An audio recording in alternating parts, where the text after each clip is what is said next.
C++ programming सीखने के लिए हमारे चैनल लर्न कोडिंग को सब्सक्राइब करें। C++ प्रोग्रामिंग में आज का हमारा टॉपिक रहेगा पॉलीमॉर्फिज्म। हम आपको बताएंगे पॉलीमॉर्फिज्म के बारे में फुल एक्सप्लेनेशन, मतलब इसका मतलब क्या होता है। ठीक है, तो चलिए स्टार्ट करते हैं। Polymorphism is a concept in which an object can be treated in different ways. ठीक है, पॉलीमॉर्फिज्म एक ऐसा कॉन्सेप्ट है जिसमें एक सेम ऑब्जेक्ट, एक ही ऑब्जेक्ट को हम अलग अलग तरीके से ट्रीट करते हैं, इसीलिए इसका नाम है पॉलीमॉर्फिज्म। और पॉलीमॉर्फिज्म का मतलब होता है मेनी फॉर्म।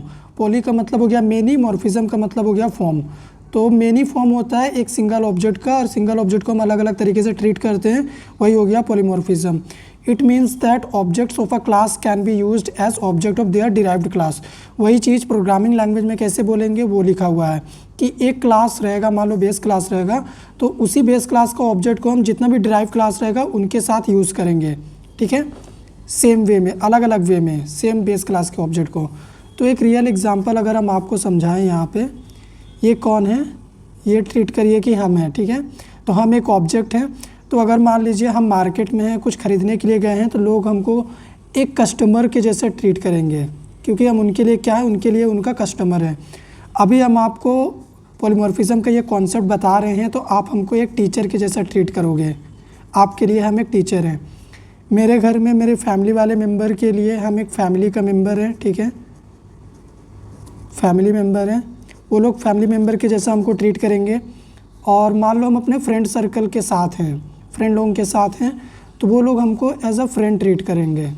तो आप एक चीज़ देखो, यहाँ पे ऑब्जेक्ट एक ही है, ऑब्जेक्ट हम अकेले हैं, सेम ऑब्जेक्ट को अलग अलग तरीके से ट्रीट किया जा रहा, यानी एक ऑब्जेक्ट का बहुत सारा फॉर्म है, और यही हो गया पॉलीमॉर्फिज्म। ठीक है, तो अभी चलो हम आपको प्रैक्टिकली इम्प्लीमेंट करके दिखाते हैं पॉलीमॉर्फिज्म। दो तरीके से इम्प्लीमेंट करेंगे हम। पहला होता है स्टैटिक पॉलीमॉर्फिज्म, जिसमें हम फंक्शन को ओवरलोड करेंगे, और दूसरा हो गया डायनेमिक पॉलीमॉर्फिज्म, जिसमें हम फंक्शन को ओवरराइड करेंगे।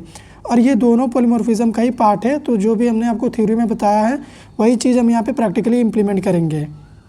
सबसे पहले हम कंपाइल टाइम पॉलीमॉर्फिज्म का एग्जांपल देखेंगे कि इसको कैसे इम्प्लीमेंट करेंगे। तो कंपाइल टाइम पॉलीमॉर्फिज्म को हम फंक्शन ओवरलोडिंग के थ्रू इम्प्लीमेंट करते हैं। ठीक है, तो फंक्शन ओवरलोडिंग होता क्या है, जिसमें एक ही नाम का बहुत सारा फंक्शन हो और उसका पैरामीटर डिफरेंट हो। जैसे अगर मान लो हम एक यहाँ पे फंक्शन क्रिएट कर दे शो इन्फो, और एक पैरामीटर दे दे इंटीजर टाइप का। ठीक है, मान लो एज हो गया। ठीक है, ये फंक्शन हमारा बन गया। अब अगर मान लो सेम नेम का हम और भी फंक्शन बना ले अपने प्रोग्राम में, ठीक है, और जस्ट पैरामीटर को हम चेंज कर दे, अभी यहाँ पे स्ट्रिंग नेम। ठीक है, और इसका पैरामीटर हम कर देते हैं डबल टाइप का, और ये हो गया हमारा सैलरी। तो यही होता है फंक्शन ओवरलोडिंग। ठीक है, जिसमें एक ही नाम का बहुत सारा फंक्शन हो बट उसका पैरामीटर डिफरेंट हो। ठीक है, और हमने डेफिनेशन में भी आपको बोला था same object having different behaviour. तो देखो सेम फंक्शन है लेकिन बिहेवियर अलग अलग है, इसका इंट है, इसका स्ट्रिंग, इसका डबल। और फंक्शन ओवरलोडिंग को हम नॉर्मल अचीव कर सकते हैं, क्लास एंड ऑब्जेक्ट के थ्रू भी कर सकते हैं। तो हम आपको नॉर्मल करके दिखा रहे हैं। ठीक है, अब अगर हम मेन फंक्शन में आए और यहाँ पे हम अपने फंक्शन को कॉल करना स्टार्ट करें, अगर मान लो हम एक नंबर यहाँ से पास करें, जस्ट इंटीजर नंबर, तो आप बताओ ये इंटीजर नंबर किस फंक्शन को कॉल करेगा, कहाँ पे जाके स्टोर होगा, आपको भी पता है वो यहाँ पे आएगा।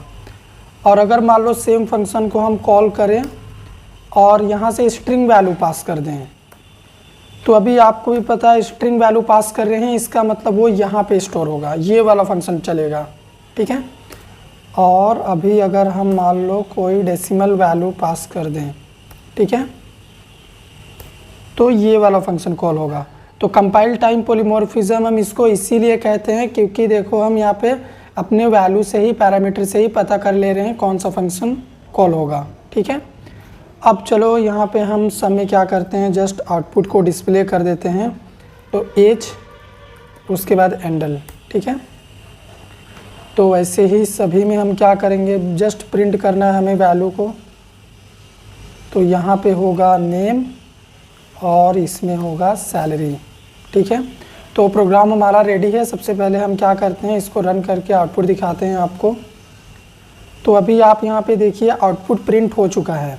ठीक है, तो ये होता है हमारा function overloading compile time polymorphism का एग्जांपल, जिसमें हमें पहले से ही पता होता है कौन सा फंक्शन कॉल होने वाला है। अगर मान लो हम ये वाला वैल्यू पहले कर दें, स्टार्टिंग में हम इसको रख दें, तो आपको भी पता है अभी सबसे पहले कौन सा फंक्शन कॉल होगा, सबसे पहले ये कॉल होगा, नेम वाला फंक्शन। ठीक है, तो चलो इसको हम रन करते हैं और यहाँ पे आउटपुट में देखो ये इस तरीके से प्रिंट हुआ। ठीक है, अब चलो हम आपको दिखाते हैं रन टाइम पॉलीमॉर्फिज्म का एग्जांपल, रन टाइम पॉलीमॉर्फिज्म कैसे अचीव करेंगे। ठीक है, अगर हम ये सेम कोड को रखें, ठीक है, इस सेम कोड को हम, चलो इसको हम हटा ही देते हैं, नया इम्प्लीमेंट कर लेंगे, इसको भी अभी हम यहाँ से हटा देते हैं।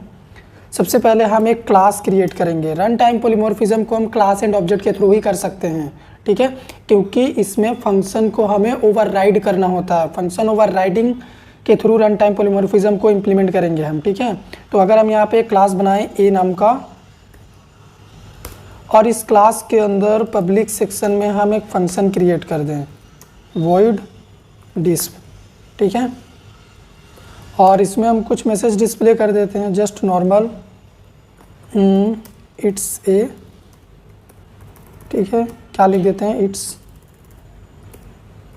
क्लास ए।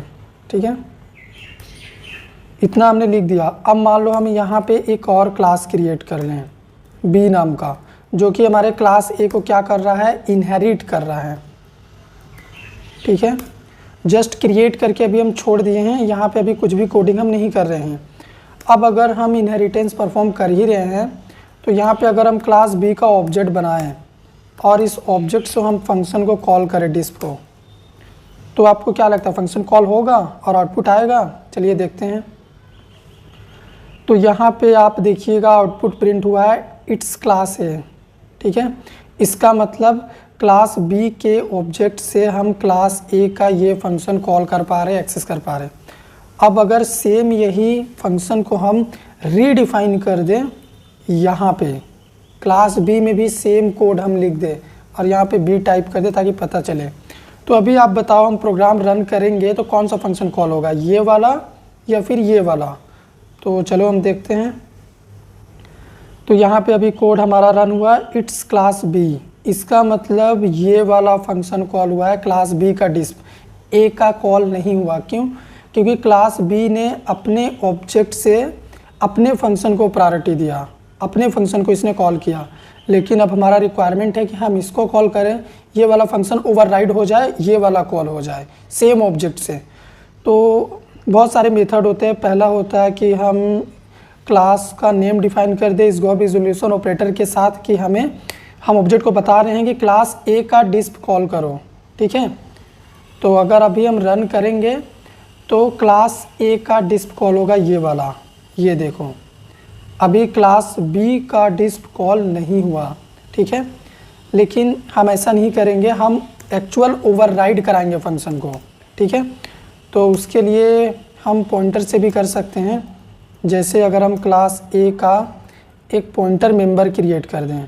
ठीक है, बना लिए हम क्लास ए का पॉइंटर। अब पॉइंटर का काम क्या होता है, पॉइंटर आपको भी पता है किसी भी वेरिएबल या ऑब्जेक्ट के एड्रेस को क्या करता है, ये होल्ड करता है। तो क्लास बी का जो ऑब्जेक्ट है उसका एड्रेस हम पॉइंटर में स्टोर कर दे रहे हैं। ठीक है, अब पॉइंटर से अगर हम कॉल करें, ठीक है, डिस्प को, एरो ऑपरेटर के थ्रू हम पॉइंटर से मेंबर को कॉल करते हैं। तो आप बताओ अभी डिस्प फंक्शन को हम कॉल किए हैं पॉइंटर से, क्लास बी का ऑब्जेक्ट है हमारे पास, तो ये वाला फंक्शन कॉल करेगा या फिर क्लास ए का डिस्प कॉल करेगा। तो चलो इसको रन करते हैं और देखते हैं हम।